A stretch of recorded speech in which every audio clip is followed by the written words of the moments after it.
What's going on, guys? This is Martyrs Brigade 99 coming to you once again with another session of Dark Souls PvP. Alright guys, we are back at it in the MLB. Now, some of you guys may be saying to yourself, dude, what in the world are you doing medium rolling? Well, you know what, guys? I've had for a long time people to drop me comments or to send me messages asking me for a little advice with regard to medium roll. And you know, because far too often these medium rollers are faced against either fast rollers or darkwood grain ring flippers. And you know, a lot of people just really get discouraged because they feel like, dude, those guys run circles around me. All they do is fish for BS's because they know that I'm slow rolling. What advice do you have for those who don't necessarily want to ninja flip and are not really all that into fast rolling? You know, what advice do you have?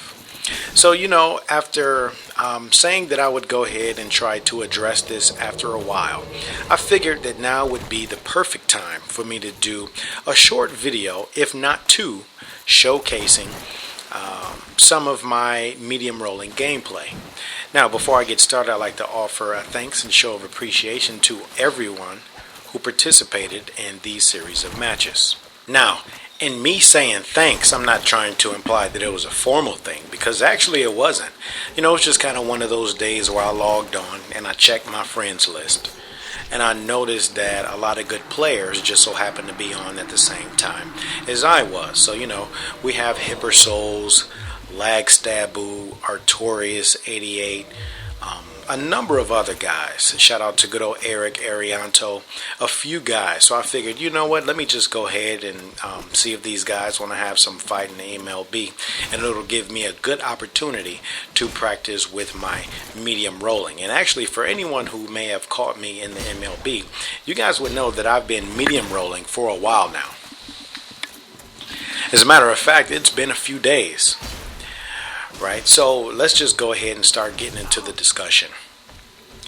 First and foremost, one thing that is really important with regard to medium rolling is the fact that you cannot necessarily medium roll with the same tactics as you would either fast roll or darkwood grain ring. Why? Well, because there's limitations. You can't respond as quickly. You might not be able to evade as fast as the darkwood grain ring or the fast roll, and therefore you need to make a lot more timed attacks, and you should also be a lot more patient. Now, let's just kind of specifically talk about the darkwood grain ring. Now, you know, I even have problems with the darkwood grain ring when I'm fast rolling. So I can only imagine what it would be like while medium rolling. And the main reason that I have a problem is not because it's so-called pro or any of that. It's just the fact that they have so many iframes that it just seems like most of your attacks they are able to escape, whereas with any other roll they would be punished. And that's the thing that I have against the darkwood grain ring. Not that I, hate the animation. Granted, the constant flips may be annoying, but it's not necessarily that. It's just that had it been any other role, those guys would not be able to escape as much punishment as they're able to do. And that's why I don't like it. But with regard to that, and specifically medium rolling, one tactic that I use, right, and everyone has their own tactics, right? I'm not trying to suggest that this is the be all end all. This is just something that I use. I usually pull out a curved sword because, based upon my own experience, most people who use the darkwood grain ring, now keep in mind I didn't say all, for a lot of you people that are like super technical on every little thing, I didn't say all, but most people basically are just BS fishers when they use the darkwood grain ring. Either they wait for you to attack and then they roll BS you, or they just bait attacks, and then they roll BS you. One classic example of the baiting for roll BSs is the three roll to BS combo. You know, it's kind of like one of those things where they roll at you, you swing, they roll backwards, you miss, and then they roll back behind your back to BS you. That is one of the more classic of examples with regard to the bait and switch. They know that once, well actually I'm not going to say they know, they're pretty confident that once they jump at you, you're going to swing, and they have enough time with that Darkwood grain ring to jump back and then jump right behind you for the BS. And you know, one mistake that I used to make oftentimes was to chase them. You know, because you will find so many who will just, and actually before I say that, you know, you have two types of Darkwood grain ring users. You have one that just seem to brainlessly and endlessly flip for no reason. Like they just flip for the sake of flipping. Then you have the type of players who are a little more strategic with their flips.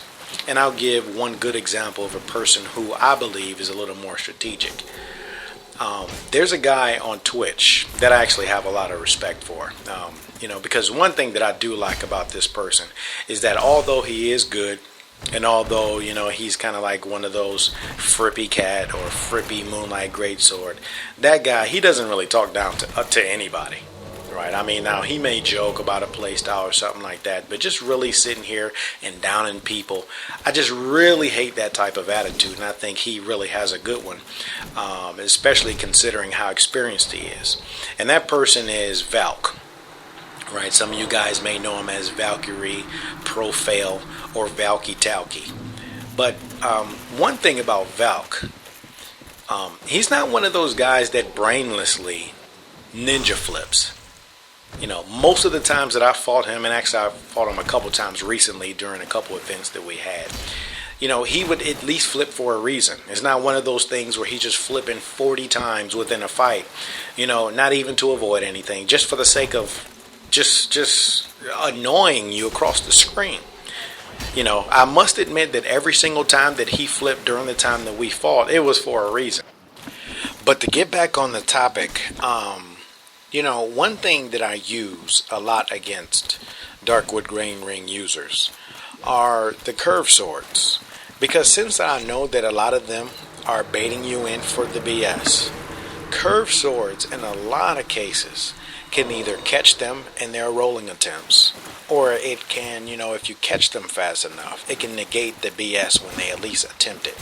Another tactic that you could use is putting on a thorns piece, specifically the thorns gloves, right? Because in the event that they may keep flipping around you, you know, if you're able to roll backwards or in any direction for that matter at the right second, it will also negate the BS, right? And another tactic that I use against them is to not chase them, because once you chase them out of frustration, they have brought you into them, and by bringing you into them, you have basically subjected yourself to a near loss. Because think about it, if you're medium rolling, you don't have the same iframes, you don't have the same speed, nor will your rolling get you the same distance that they have, which will benefit them and will basically be a detriment to you.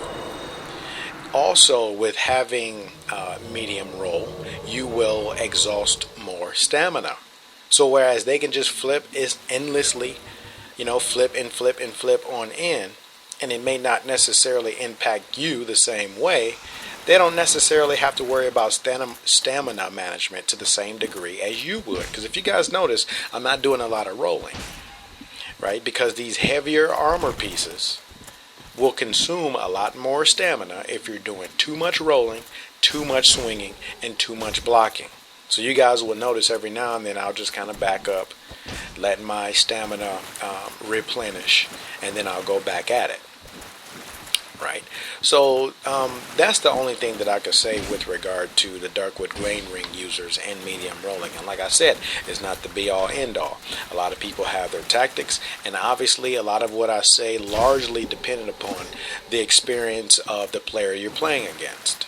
Right, if you're playing against a noob Darkwood grain ring user, for the most part, you'll probably get them every single time with the curved swords. Don't care about if they call you a noob. Don't care about the hate mail. At the end of the day, you're trying to find a way to counter what they are doing. So you notice a guy you're medium rolling, you notice a guy ninja fripping all across the room over and over, and it seems like all they do is resort to BSing you over and over.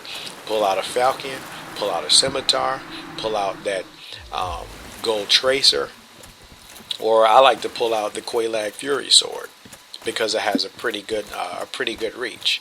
Go ahead, pull those things out. Don't care about anything that anyone has to say with regard to name calling, right? Because you're just trying to find a counter to what they are doing to you.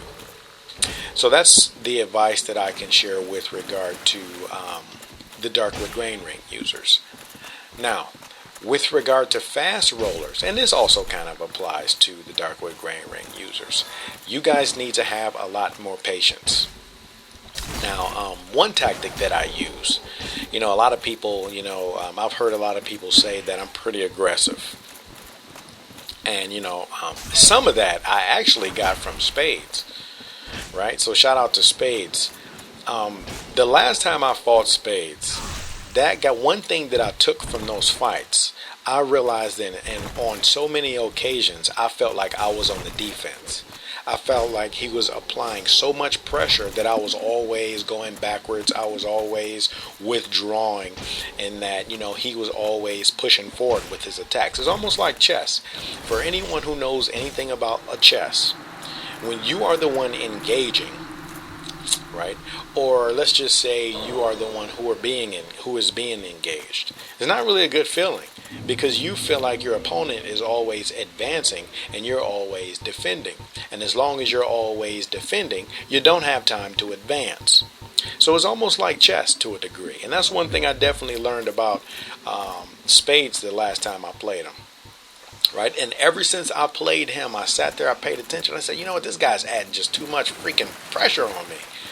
So I took that from those fights, and I've been applying it ever since. And I think that's why some people would say that that I'm kind of aggressive.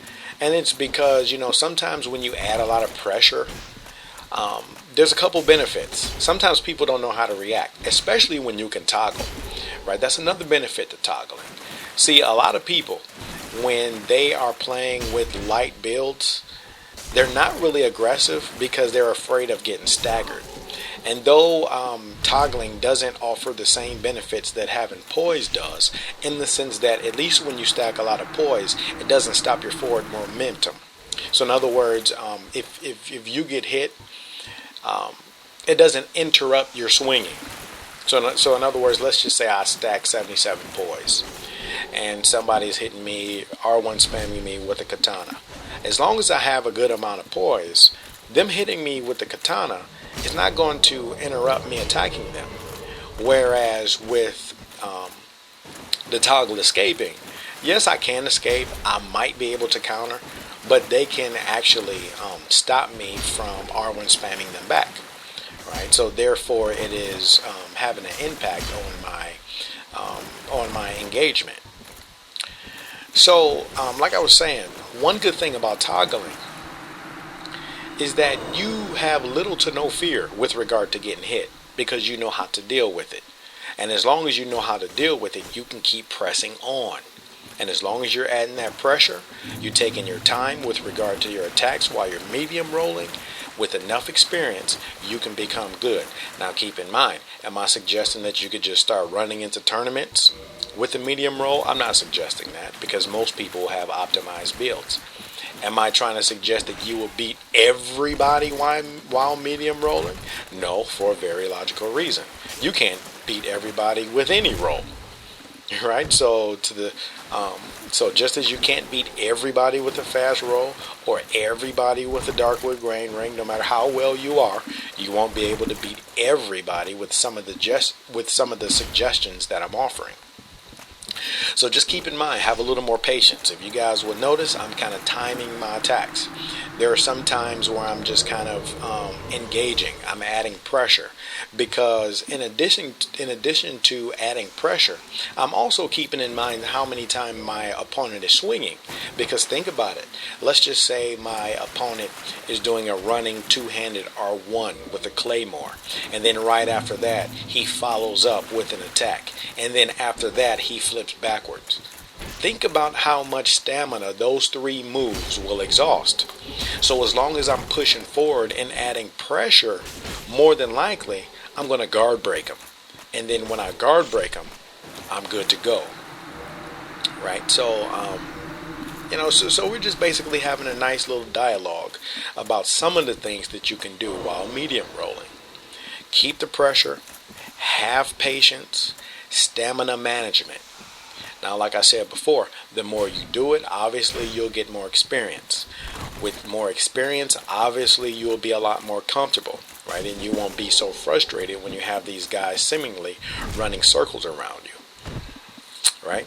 So I think what I'm going to do is, because I'm not really done yapping, popping off at the gums about medium rolling. So what I'm going to do is I'm going to make this a two-part series. And then, like I said before, it's just going to be a nice little discussion wherein I will continue to showcase a few medium rolling videos. So I hope this information, at least up to this point, has been somewhat helpful. And a lot of my videos are not for you experts, because I know a lot of you experts, you say, oh, he says this or he says that. Well, obviously it's relative to how much experience you have. So, if you're an expert, just enjoy the fights and ignore what I'm saying.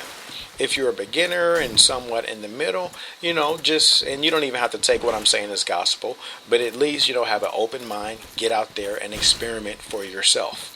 And at the end of the day, you'll figure out what works best for you. All right, guys, so just stand by for part 2. And until next time, Martyrs Brigade is